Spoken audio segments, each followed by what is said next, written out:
Coming up on 5 Minute News. British PM Boris Johnson resigns.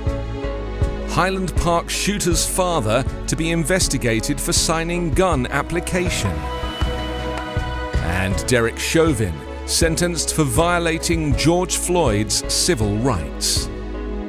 It's Friday, July 8. I'm Anthony Davis. British Prime Minister Boris Johnson announced his resignation on Thursday after droves of top government officials quit over the latest scandal to engulf him, marking an end to 3 tumultuous years in which he tried to bluster his way through one ethical lapse after another. Months of defiance ended almost with a shrug as Johnson stood outside number 10 Downing Street and conceded that his party wanted him gone. "Them's the breaks," he said. The brash 58-year-old politician who took Britain out of the European Union and steered it just through COVID-19 and the war in Ukraine was brought down by one scandal too many. This one involving his appointment of a politician who had been accused of sexual misconduct and then lied about it. The messiest of prime ministers did not leave cleanly. Johnson stepped down immediately as Conservative Party leader, but said he would remain as prime minister until the party chooses his successor. The timetable for that process will be announced next week. The last leadership contest took 6 weeks. But many want him to go now, with some Conservative politicians expressing fear he could do mischief even as a caretaker prime minister. About 50 cabinet secretaries, ministers and lower-level officials quit the government over the past few days because of the latest scandal, often castigating the prime minister as lacking integrity.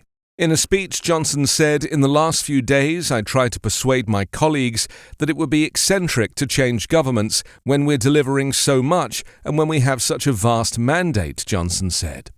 Critics said the speech showed Johnson, to the end, refused to take responsibility for or admit his mistakes.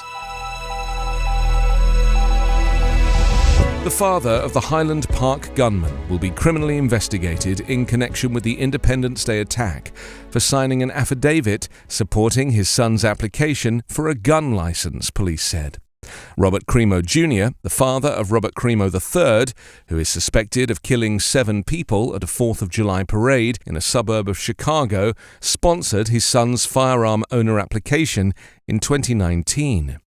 Speaking to media before the announcement of the investigation into him, Crimo Jr. denied any responsibility for the attack. "I had not an inkling, warning that this was going to happen," he said. In Illinois, individuals must be at least 21 to independently obtain a firearm owner's identification, which is generally needed to legally own a gun.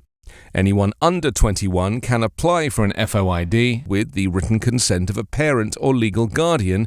In doing so, they agree to be held liable for any damages resulting from the minor applicant's use of firearms or firearm ammunition. Illinois State Police confirmed on Wednesday that Crimo signed off on his son's application in December 2019, despite his son having 2 previous encounters with local police, including one in September 2019, where he allegedly threatened to kill everybody in his family. During that visit, police confiscated a number of weapons in the alleged gunman's possession, including 16 knives, a dagger, and a sword. The weapons were later returned to the family. However, Crimo Jr. claimed they were his, not his son's, and were just being stored in his son's room for safekeeping. A federal judge on Thursday sentenced Derek Chauvin to 21 years in prison for violating George Floyd's civil rights, telling the former Minneapolis police officer that what he did was simply wrong and offensive. U.S. District Judge Paul Magnuson sharply criticized Chauvin for his actions on May 25, 2020, even as he opted for the low end of a sentencing range called for in a plea agreement. Chauvin, who is white, pinned Floyd to the sidewalk outside a Minneapolis corner store for more than 9 minutes as the black man pleaded, "I can't breathe," and became unresponsive. Floyd's killing sparked protests worldwide in a reckoning over police brutality and racism. Chauvin's plea agreement called for a sentence of 20 to 25 years to be served concurrent with a 22.5-year sentence for his state conviction of murder and manslaughter charges. Because of differences in parole eligibility in the state and federal systems, it means that Chauvin will serve slightly more time behind bars than he would have on the state sentence alone. He would be eligible for parole after 15 years on the state sentence, but must serve almost 18 years of his federal time before he could be released. In court, there was no visible reaction by Chauvin to any part of the hearing. You can subscribe to 5 Minute News on YouTube with your preferred podcast app. Ask your smart speaker or enable 5 Minute News as your Amazon Alexa flash briefing skill. Subscribe, rate and review online at 5minute.news. 5 Minute News is an Evergreen Podcast covering politics, inequality, health and climate, delivering independent, unbiased and essential world news daily.